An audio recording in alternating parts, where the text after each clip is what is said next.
유산소 운동과 웨이트 트레이닝은 달리기에 어떠냐? 인슐린 저항성을 물리칠 수 있는 방법은 뭘까? 예, 움직여라. 신체 활동의 정요성이다. 움직이라. 움직여 생활 활동에서 이것은 중요한 것이다.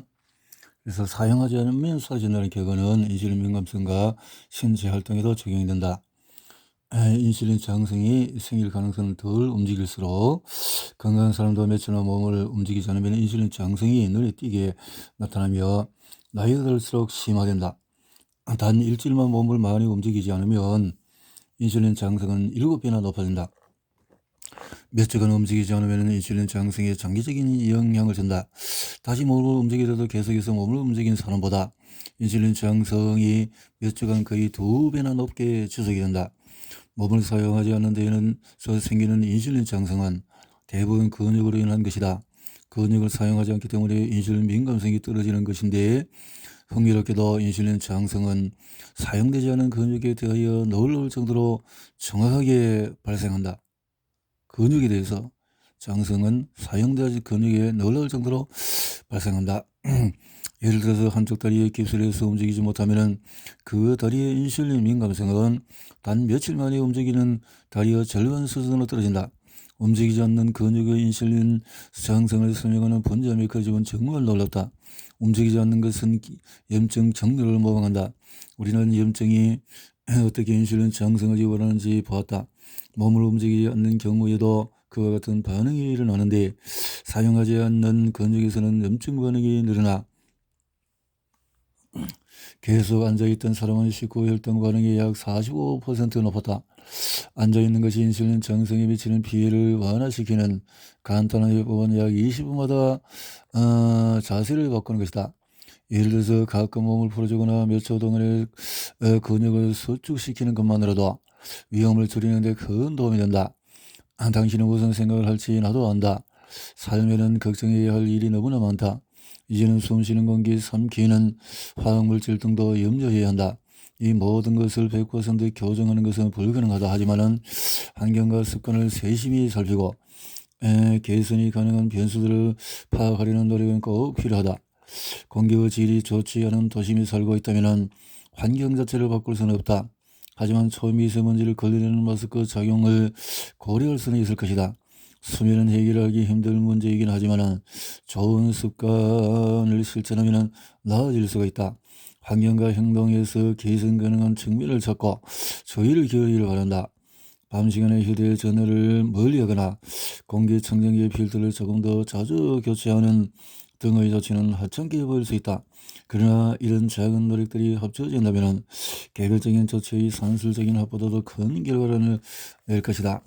몸이 인슐린을 감지하고 반응하는 방식에 영향을 주게 될 것이다. 최신 발표되는 연구들은 인슐린 민감성을 높이는 약물이 노화를 늦춘다는 주장을 지지하고 있다. 노화의 진행은 여러 요인이 복합을 하지만 근육량 감소, 골소질과 같은 노화의 거의 모든 특징은 인슐린 저항성의 결과이다. 인슐린 저항성과 피부는 많은 다른 유형의 세포로 이루어져 있으며 각각 유형은 다른 또한 피부는 놀라울 정도로 인슐린에 민감하다. 당뇨병 문제를 발한다는 이야기를 들어보았을 것이다. 당뇨병이 있는 사람들은 피부가 극도로 건조하며 가려우며 피부 염증이 자주 생기고 상처 치료에 문제가 생기는 경향이 있다. 흑색가시 세포장. 흑색가시 세포장은 인슐린 저항성이 있다는 것을 보여주는 첫 번째 징후에 이를 수 있다. 이 증상은 멜라닌 세포의 과잉 활동으로 나타난다. 신체의 모든 세포와 마찬가지로 멜라닌 세포는 인슐린에 민감하다. 혈중 인슐린 농도가 높으면 멜라닌 세포가 과잉 활동하게 되고 결국 피부색이 정상보다 더 어두워지는 정도까지 멜라닌 생성이 늘어난다. 이런 착색은 피부 마찰이 많은 부분, 목, 겨드랑이, 사다구니 주로 나타나지만 몸통, 팔, 다리, 얼굴 등의 큰 면적으로 나타날 수 있다. 색소 변화는 피부가 밝은색일 때 더 뚜렷하게 드러나긴 하지만 보통 어떤 피부색이 눈에 띈다. 비만하거나 이형 당뇨병이 있는 사람들을 비롯해서 인슐린 저항성이 있는 사람은 흑색가시 세포장에 인한 피부 변화가 있을 가능성이 높다. 더구나 이 증후는 어떤 연령에서든지 나타날 수 있다. 인슐린 저항성이 있다면 어린아이한테서도 발생할 수 있는 것이다. 지적. 내 몸 혹은 다른 사람의 몸에서 피부가 작게 튀어나와 늘어져 있는 것을 보고 이것이 뭘까? 이것의 정식의 징후는 연성, 섬유종, 보통 지적이라고 부르는 이 작은 혹은 흑색 가시세포증이 나타나는 동일하의 목, 또 겨드랑이, 사자구니에서 흑색 가시세포증과 같이 나타나는 경우가 많다. 인슐린 저항성이 있는 사람들은 인슐린에 민감한 동일 조건 사람보다도 지젖이 생길 가능성이 높다. 지젖은 고인 인슐린 혈정이 피부 구조를 형성하는 각질세포의 성장과 분화를 자극한 결과물이다. 노화, 피부, 근육뼈, 중년이 이루면서 깨달은 것이 있다. 지금은 나는 이전과 다르다. 분명히 보다 현명해졌다. 그러나 내 몸은 예전처럼 움직이지 못하고 예전의 모습은 아니다. 아마 당신은 같은 것을 깨달았을 것이다. 나이 들면서 변화를 거친다. 피부는 늘어지고 건조해지고 근육은 약해지고 뼈는 또 구멍이 생겨서 부러지기 쉬워진다. 노화는 아무도 피해갈 수 없을 것이다. 하지만 우리는 아직 노화의 메커니즘을 온전히 이해하지 못하고 있다. 간단하게 말하자면 노화는 세포가 스스로를 주장한다. 또 다른 일부는 해로운 환경인자들이 산화 스트레스나 위험증 같은 세포 손상으로 이어진다는 이론을 펼친다. 하지만 보다 새로운 이론은 인슐린 저항성을 노화의 원인으로 지목하는데 그 이론에는 설득력이 있는 근거가 있다. 효모, 벌레, 파리, 쥐를 비롯한 여러 생물을 대상으로 한 실험은 인슐린 저항성이 장소와 연관되어 있다는 결정적인 증거를 내놓고 있다.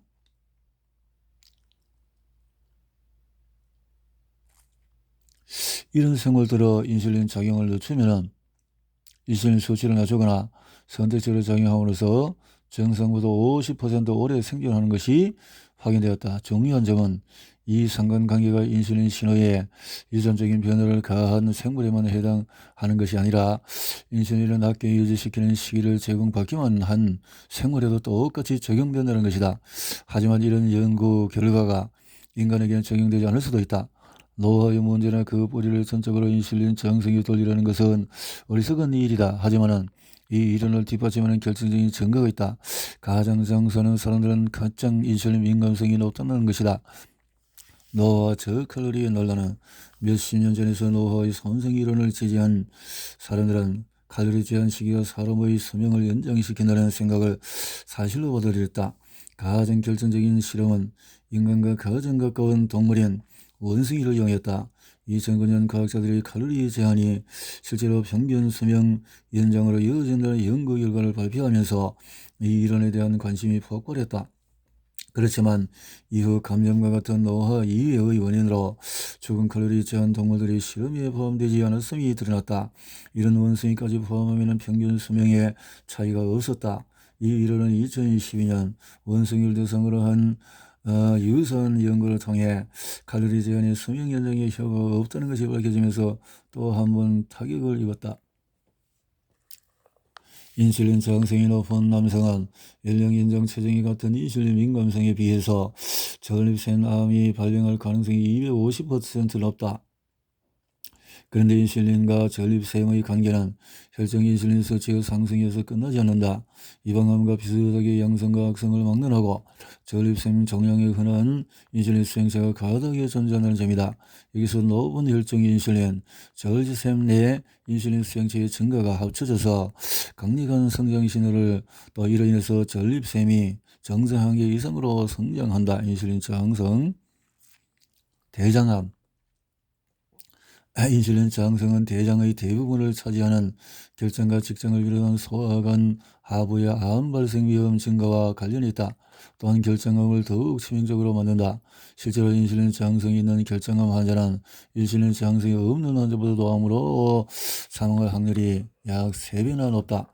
인슐린 저항성을 항상 동반하는 고인슐린 혈증은 결장암 발병의 중요 동인이다. 결장암. 지나치게 많은 인슐린은 장 체외층의 세포수를 늘리는 것으로 관찰되었다. 좋은 현상으로 보일지 모르지만 암이 세포가 과다하게 성장하고 확산되는 문제라는 것을 생각하면 그렇게 긍정적이지 않다. 암은 끔찍한 질병이다. 무작위하게 보이는 성질도 사실은 한 가지 이유 때문이었다. 건강한 습관을 제대로 유지하는 사람도 암에 걸릴 수 있는 반면에 평생 담배를 피우는데 암에 걸리지 않는 사람이 있다. 물론 연령이나 유전과 같은 변수는 우리의 통제 밖에 있다. 따라서 환경이나 먹는 음식과 같이 통제할 수 있는 변수에 집중하는 것이 암의 위험을 줄이고 혹시라도 암에 걸렸을 때의 결과를 개선하는 가장 합리적인 전략이다.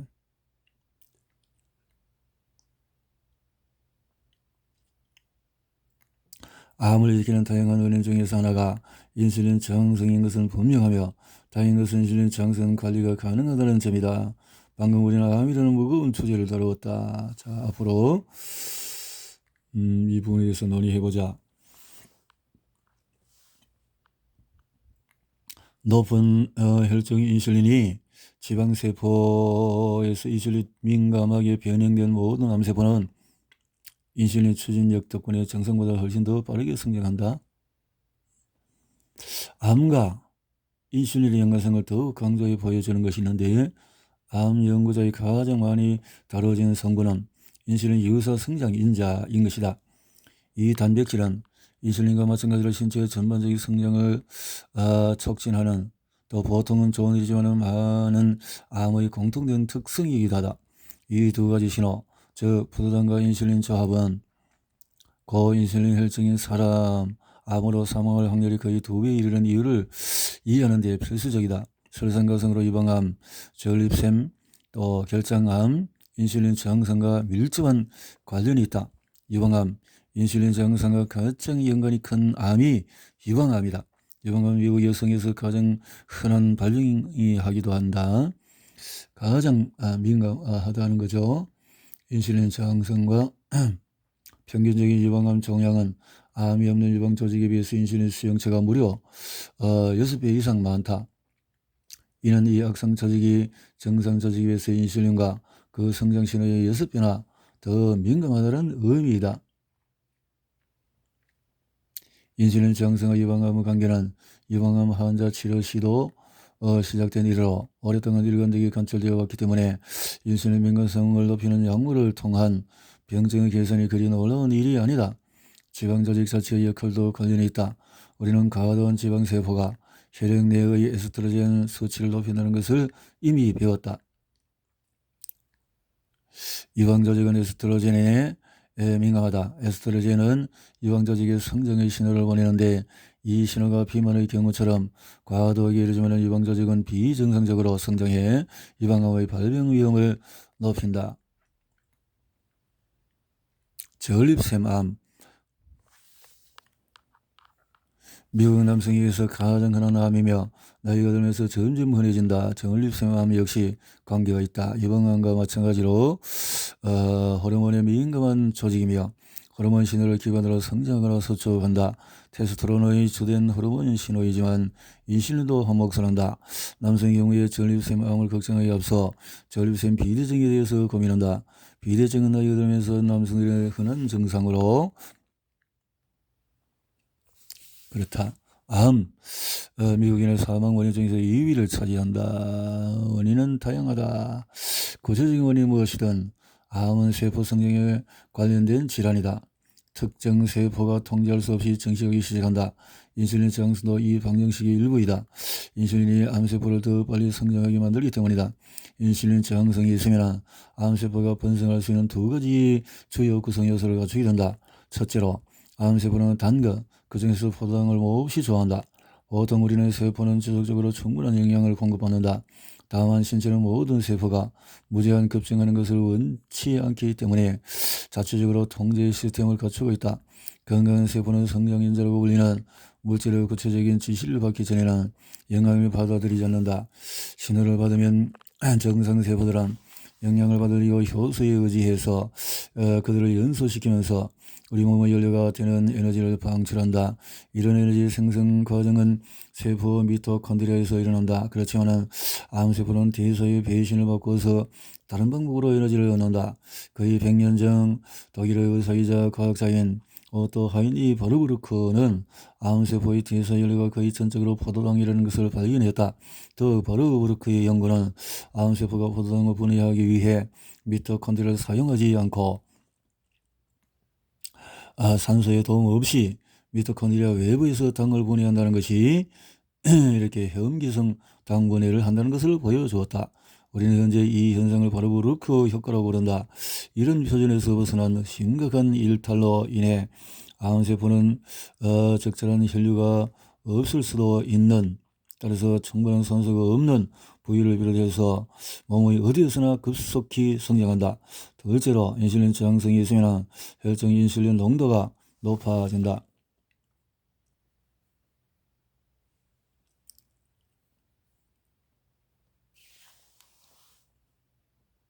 단식, 심지어 여러 날을 거친 단식과 기호의 중요한 차이는 근육적인 상태이다. 근육 소실이 명하게 드러날 정도의 지점까지 단식을 계속하면 단식과 기호를 가르는 선을 넘게 된다. 단식이 기호로 변하는 것이다. 이건 쉽게 일어나는 일이 아니며 근육량이 지나치게 적은 것은 그리 좋은 일이 아니다. 몸이 지방 부족일 때까지 근육을 방어하는데 저마다 체지방의 수준이 다르기 때문에 이 선을 넘는 기간이 며칠인지 정하기는 힘들다. 하지만 올바르게 시행한다면 단식은 인슐린 수치를 관리하는 효과적인 전략이 될 수 있다. 15장에서 간헐적인 단식의 치료적 접근을 알아볼 것이다. 일상적인 활동, 먹는 음식과 호흡하는 공기와 별개로 평상시 생활 습관 역시 우리의 대사 건강과 인슐린 저항성에 큰 영향을 미친다. 우리 모두는 각기 다른 생활과 일상의 과제를 갖고 있지만 누구에게나 적용되는 건강한 인슐린 기능을 유지하는데 대단히 중요한 몇 가지 활동이 있다. 일상적인 활동, 잠 충분히 자야 되고, 이상적인 야간 수면 시간에 논란이 있을 수 있지만 수면 부족이 건강에 해롭다는 것은 명백하다. 일주일만 수면이 부족해도 정상적인 수면이 이루어진 것의 인슐린 저항성이 약 30% 상승할 수 있다. 수면 시 빛 노출은 중대한 문제다. 불면증의 문제에서 밤에 깨어있는 것보다 또 깨어있는 동안에 하는 일이다. 특히 작은 전자기기 화면의 빛에 노출되는 것은 수면 부족에 인한 인슐린 저항성이 생기는 데 결정적인 요인일 수 있다. 야간 시간에 빛에 노출되는 멜라토닌 수치와 콜레스테롤 수치에 변화가 생기기 때문이다. 이 변화는 빛에 노출되지 않은 수면 부족 상태에서는 크지 않다. 이는 어둠 속에 있는 것이 인슐린 저항성을 조정할 가능성이 있다는 것을 암시한다. 수면 부족이 인슐린 저항성에 유발할 수 있다면 낮잠을 많이 자는 것도 문제가 될 수 있지 않을까? 밤잠의 경우와 마찬가지로 낮잠에서 더 시간이 정리하며 30분 전후가 가장 적당한 것으로 보인다. 모든 대사 호르몬 왕인 인슐린은 신체의 대사 상태를 확실하게 높은 인슐린 수치는 경고를, 생식의 문제는 좌절감을, 생존의 문제가 아니므로 들어가지 않지만 하지만 또 이것이 두려움의 대상이 된다. 영양 부족과 사춘기란 영양 부족과 사춘기의 영양성도 다를 만한 가치가 있다. 아동의 영양 결핍 상태가 사춘기에 미치는 영향은 충분한 영양 공급이 되지 않은 시기에 따라서 달라진다. 첫 번째 시기는 저체중으로 태어난 아기의 경우에 체지방 증가에 있어서 생후 2년 안에 또래를 따라잡고 이후에 몇 년 후에 또래를 넘어서는 것이 보통이다. 이 때문에 저체중으로 태어난 아이들은 또래들과 사춘기의 지속기간은 동일하지만 정상보다 일찍 시작될 수 있다. 여아의 경우에는 특히 더 그렇다. 출생 시에 체중이 평균 이하이면 인슐린 저항성의 발병 위험이 높아진다는 사실을 기억하라. 따라서 비교적인 영양이 부족한 상태로 태어난 아기들은 인슐린이 비교적으로 낮은 상태로 시작했다가 체지방이 정상 수치가 되면 곧 넘어서고 뒤이은 몇 년간 인슐린 저항성이 진행되면서 인슐린 수치가 상승한다. 높은 인슐린 수치는 렙틴 수치를 높이고 사춘기를 앞당길 가능성을 높인다. 두 번째 시나리오는 출생 시 체중은 정상이었으나 사춘기 전 아동기에 영양 부족을 겪었을 경우다. 이 경우에 인슐린 수치가 대단히 낮고 결과 체지방이 아주 적다. 이는 다시 불충분한 렙틴 생성이라는 결과로 낳고 사춘기의 지연으로 이어진다. 그 대표적인 예가 체지방을 줄이고 근육량을 늘리기 위해 엄격한 식이 조절을 하면서 훈련을 받는 어린 여성 체조 선수들로 사춘기가 지연되는 일이 대단히 흔하다. 사춘기 지연의 두 번째 사례는 신경성 식욕 고진을 가진 사람, 즉 자진해서 기억 상태를 처리하는 사람. 이런 상태에서는 의례 사춘기가 지연되어 이후 영양을 충분히 공급해도 신체적인 발달이 영구적으로 저해되는 경우도 있다. 예를 들어서 유방이 미발달하거나 이런 것들. 자, 단식, 심지어 여러 논리가 된 단식은 기하와 중년체는 근육 조직의 상태이다. 근육 소실이 명하게 드러날 정도의 지점까지 단식을 계속하면 단식과 기하를 가르는 선을 넘게 된다. 단식이 기하로 변하는 것이다. 이것은 쉽게 일어나는 일이 아니며 근육량이 지나치게 적은 것은 그리 좋은 일이 아니다. 일상적인 활동은 먹는 음식과 호흡하는 공기와 별개로 평상시 생활 습관 역시 대사와 관계 있다. 이상적인 수면, 영양 과잉과 조기 사춘기는 여러 요인이 사춘기의 시작 시기를 결정한다. 가정력. 근데 여학생 그렇지 않은 여학생에 비해서 사춘기가 시작될 가능성이 높다. 부모로부터 부양을 받고 있는 여학생은 사춘기의 시작 시기를 결정하는 가장 강력한 요인은 그 사람의 영양과 체지방이다. 사춘기 여학생과 남학생을 비교하면 남학생보다 여학생의 대사의 상태에서 훨씬 더 민감한데 그 이유는 여성이 생식에 있어서 태아를 또 신생아에서 소유를 해야 하는 대사적인 부담이 있기 때문일 것이다. 최근 들어서 세계적으로 영양상의 큰 변화가 일어났다. 이렇게 더구나 우리가 과식하는 음식의 대부분이 인신을 치솟게 만드는 정제이다.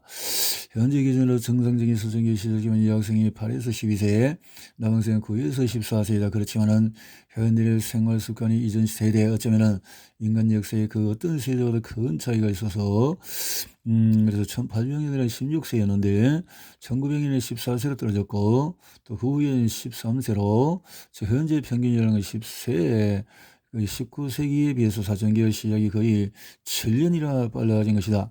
비만과 성조숙증 사이의 관계는 정량화가 가능할 정도로 명확하다.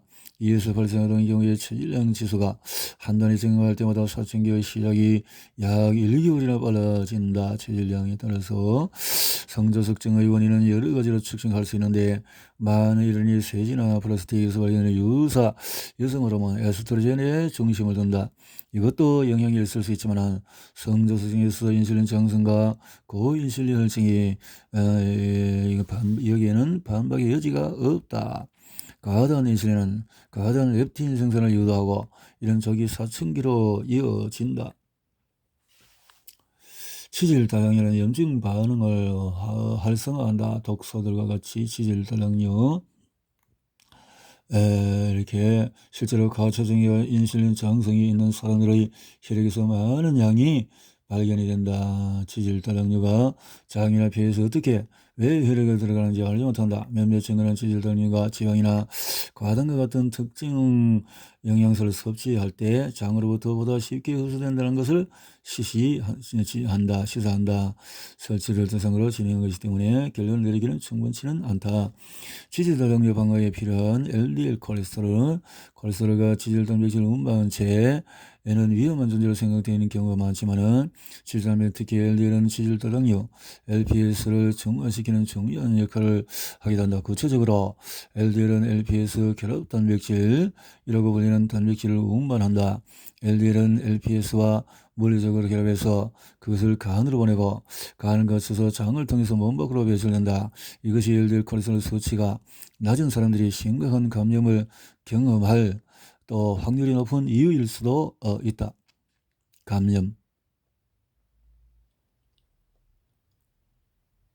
감염병에 너무 적은 소금 섭취도 문제를 일으킨다. 한영에서 정상 혈압과 고혈압인 남성 27명 대상으로 일주일간 소금 섭취를 봤는데 혈압이 떨어지지 않고 인슐린 저항성을 갖는 것도 소금 섭취 제한의 악영향에 주목하고 싶어하는 것도 무리는 아닌데 추가 연구는 지나치게 적은 소금 섭취가 인슐린 장수로 이어진다는 관찰을 뒷받침했다. 그래서 소금 민감성 반응은 호르몬을 기반으로 설명할 수 있다.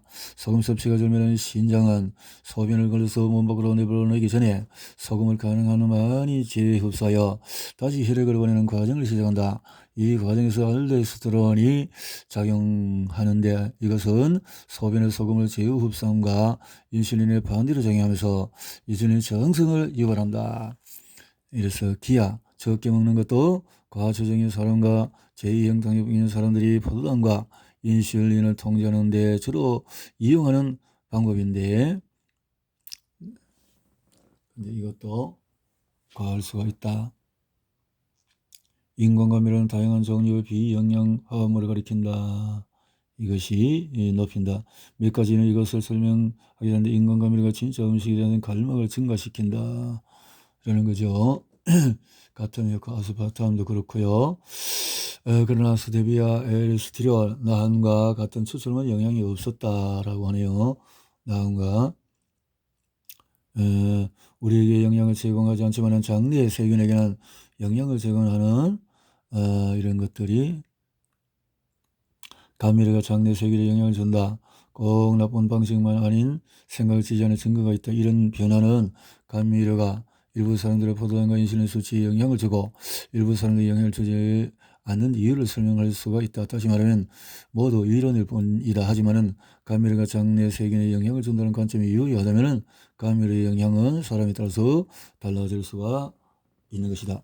치질다당류는 이 부분을 마무리하기 전에 가정해로운 독소의 최종 후보가 될 만한 것에 치질다당류 LPS 특정 유형 세균에 원래 존재하는 부분으로 체내에서 아주 특정한 면역 반응을 활성화하는 것으로 알려져 있다. 치질다당류의 놀라운 점은 이것이 어디나 존재한다는 것이다. 어디 먹는 음식이다 마시는 물에도 어디에나 이런 것들이 있다라는 거죠. 이런 문제가 젊은 남성이 발기부전일 경우에 인슐린 저항성이 원인일 수 있다는 것. 발기부전은 전형적으로 혈관 조절의 문제에서 혈관 문제에 여성의 생식력이 오케스트라와 같다면 남성의 생식력은 남성 사정 창당과 비슷하다. 구성 요소는 많지 않지만 각 요소가 필수적이다. 그랬어요. 인슐린과 사춘기 아동으로 이렇게 급격히 성장하는 시기에 엄청난 것이 필요하다. 신진대사에서 렙틴은 뇌의 그 성장 그것을 늘려서 사춘기가 진행하도록 돕는다. 네, 렙틴, 난소, 성호르몬, 사춘기 이렇게 되어준다는 거죠.